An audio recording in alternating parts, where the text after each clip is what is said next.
Do you think getting your resume professionally written using a paid service makes a difference? Is it worth doing?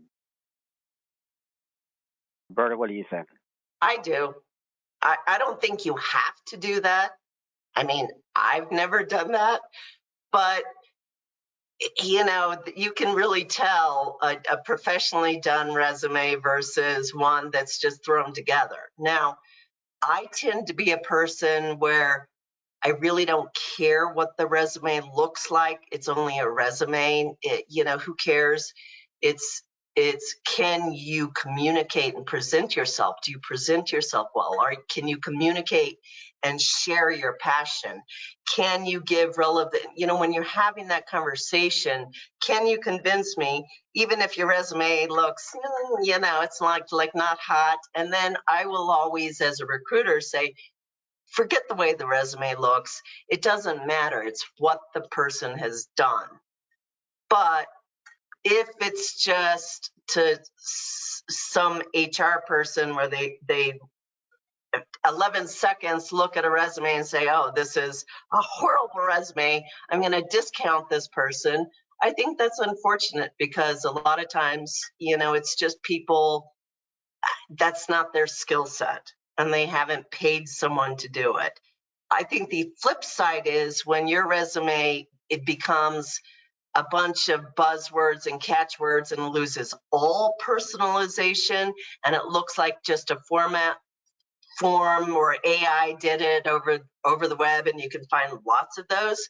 I'm actually turned off because now it looks incredibly professional and polished, but where's the personalization? I mean, that's what I think. What do you So I have a think? yes and a no answer. I think no if you're sending a resume unsolicited to an individual, a hiring manager at HR. Honestly, they're not looking to fill a role. Yes, if you are applying for a position, because even though it's not very personal, it's going to at least have the buzzwords on it that relevant to the job. So at least you're going to get a look at. So if I was sending a resume unsolicited to a company, I would make it very, very personal. I'd have the cover letter, who I am, and my resume would say what I did.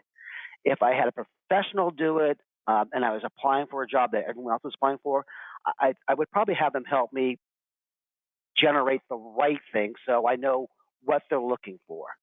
So I don't know what it costs to have someone write your resume. But, And I think it depends. I'm sure, I think it depends yeah, on. Go ahead. I just think there's a lot of tools online now where they'll show you how to write a resume. I mean, there's AI now that you can download on your computer. And they're going to do what I don't know. Technology is kind of taken over. It's taken the personal side out of things. So I think if you're looking for a look and you want the HR person, the only way you can get that look is through the buzzwords. But if it's unsolicited, I'd make it personal and I wouldn't have someone do it.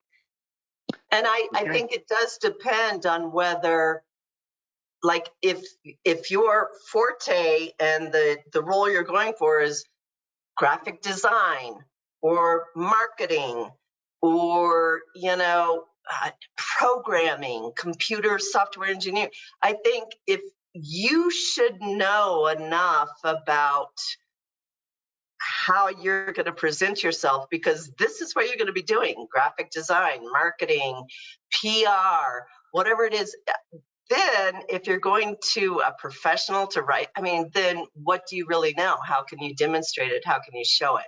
Now, for those of us who are more in like admin or, something other than that, then I think sometimes, you might need some help.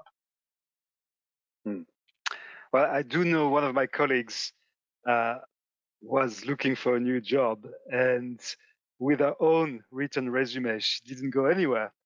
Then she decided to invest a few $100s with a professional resume writer, and then she got a job within 1 month. So who knows? Yeah. Okay, if we can predict the future, none of us be talking right now. Yeah. But I do think, like, if that's going to be your job, you should be able to do a pretty decent job of designing whatever you're marketing, right? And I've said this before. If you're relying on someone else for your success, you've failed. So if someone was writing my resume, I would make sure that I'm writing it with them, because I know what I want on the resume. So yes, sometimes you need help in phrasing things or how to write things. Like Roberta does all that for me, because look, I can give her ideas, I just can't put it down on paper. Mm-hmm. But she can. So sometimes you definitely need help, and so don't be afraid to ask for help. Right.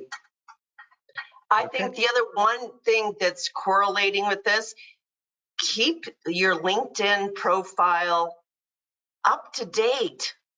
That's so important. If you want people to notice you, like recruiters, like with what we do, and we're going out and looking for gainfully employed people who do exactly what we're looking for, and those are the only people we contact, keep your profile up to date. Put specific achievements on it. Keep it relevant so that we notice you and you jump out. If you're active on LinkedIn with articles or whatever, and then you go to the top of the list of who jumps out in this field, and that's what we're looking for and targeting, make sure you're one of those people that we see. Okay, fantastic. Well, I think we just overran a little bit, so that will be the final question for today. So thank you so much, Nick and Roberta, for your help today. And thank you. And guys, feedback would be great. We'd love any kind of feedback. Absolutely. So feel free to email us at Gated Talent, info@gatedtalent.com, or you can also leave a feedback on Trustpilot, or you can also connect with Nick and Roberta directly on LinkedIn and send them your thoughts or questions. So thanks again, everybody. We'll see you soon again on another webinar. Thanks, Nick. Thanks, Roberta. Thank you, Yann. Have a great day, and hopefully we can do another one later in the year. Okay. Take care. Bye. Take care.